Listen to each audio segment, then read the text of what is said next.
get hit up damn near daily, dude, by people that don't know me. Like, do not know me. You know me. Okay? These motherfuckers don't know me. Like, just because we talked a couple times at a fucking Sensi Mag party doesn't mean you know me. Just because I helped you with the logo doesn't mean you know me. Bo doesn't even know me, dude, and I did her whole fucking organization for her. I created that shit for her. Yeah. You guys saw how much time I spent in that, how much I didn't sleep, and everybody wants to think that I'm fucking full of shit. And I'm like, dude, the one thing that I hate in life is people to fucking think that, like, doubt me. Don't doubt me. I've been doubted my whole life. You've been doubted your whole life. By those who loved us, who were supposed to care for us, who were supposed to support us, who were supposed to be behind us. And always want to sit there and doubt. But when in doubt, guess who comes up to be the best? My track record is fucking beautiful. Even after a 6-year meth addiction. 6 years of fucking meth, dude. People don't survive 2 years of meth. People don't survive 3 years of meth. I survived 6 years, 3 years in the game, dealing motherfucking meth. I've been fucking attacked and beat and raped twice and left for dead. And you know what I did? I woke up the next morning, I cleaned myself up, and I went and sold my shit. Because my hustle never ended. Never ended. By any means. Because the only person that took care of me was me. The only person who took care of you was you. And in life, the only people that take care of you is you. And nobody else gets that shit. Because they don't have that upbringing. They didn't have to worry about that. They didn't roll with people that would shoot you in the fucking head even though you were best friends. Okay? I roll with people that if you talk shit, we could know each other for years. We could be blood. You talk shit one bad time, you can have a bullet in your fucking head. You gotta be careful. And it's not walking on eggshells, it's living life. Plain and simple. And that's not preaching. That's keeping it real.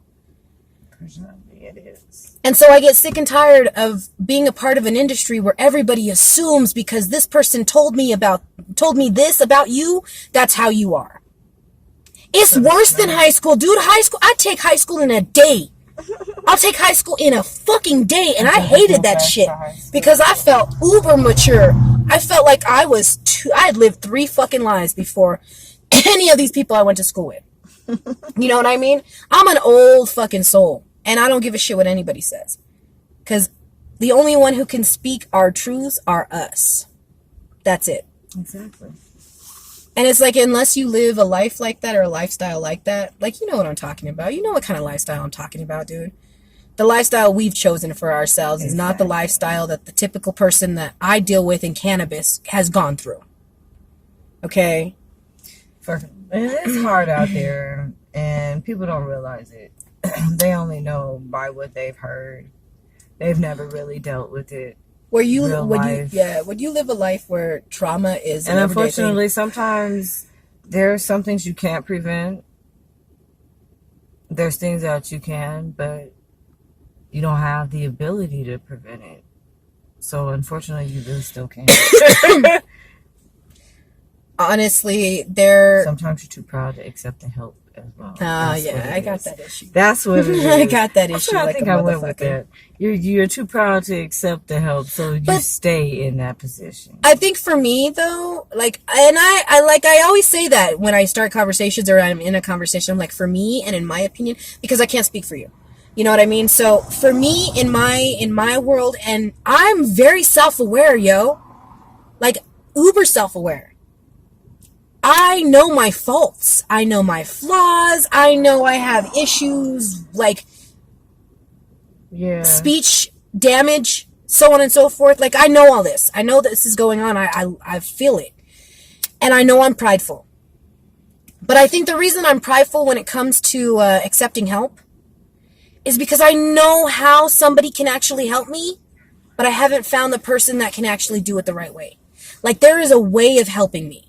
Like, you cannot, like, Myron has tried. My husband has tried for years. Like, I give him much props. I'm probably not to his face. Because I'm just an asshole. But I am an asshole. Like, I'm not even going to lie. Puffy coat. When you... Another puffy coat. When you have lived through some shit and have seen some shit, you become a hard motherfucker. Okay? And in my hardness, my core is soft. And I'm very aware that my core is the most fragile fucking part of me. And I refuse to let anybody back near my core. Do you get what I'm saying? So, because I'm so self-aware, after being through a lot of shit and having to analyze myself and my life so many times, I know what methods work and what methods haven't worked. And coming at me like you're some fucking therapist is never going to work. It's never going to work. Unless you've been through what I've been through, you can't relate. Exactly. You can't relate. How will you ever know? Myron's told me all the time, maybe you should seek therapy. I agree. But can I find a therapist that has gone through what I've gone through? Can I find a therapist that has walked into a house to go see your fucking dealer and your dealer be butt-ass naked on a bed with her throat cut? Can I find a therapist that's going to be able to relate with the trauma that comes with that? Can I have a fucking therapist who can relate to being in a house where a fucking child gets shot in the head from a drive-by and her brains are all over you? Can I get a therapist that can relate to that?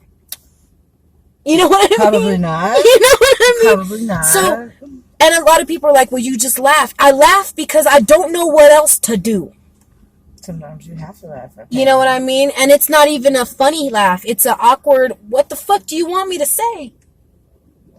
Yeah, it's either I laugh or I cry. What would you rather see me do all day? I'd rather laugh. Yeah. So laughing allows you to release endorphins, even if it's false endorphin release. If it allows you to release endorphins to make you feel happy. So it's good for me because it makes me feel happy. Because if I fucking recall all the shit that I have gone through and I have seen in my life, you wouldn't survive it. You know what I mean? Yeah. And I told Myron the other day, I was like, I'm a fucking superwoman motherfucker. And I walk around with this, he walks around with the God complex, right? He's like, I'm a god. And it's mostly comical, but he's like, I'm a god. And I walk around with this, I could survive anything. It'll kill me eventually. Like, I don't think I'm immortal. But goddamn, I have lived the life of so many traumatic events. I have lived a life of damage. And here I am. Still making it. Here you are. Still making it. So we're super women, dude. And I can't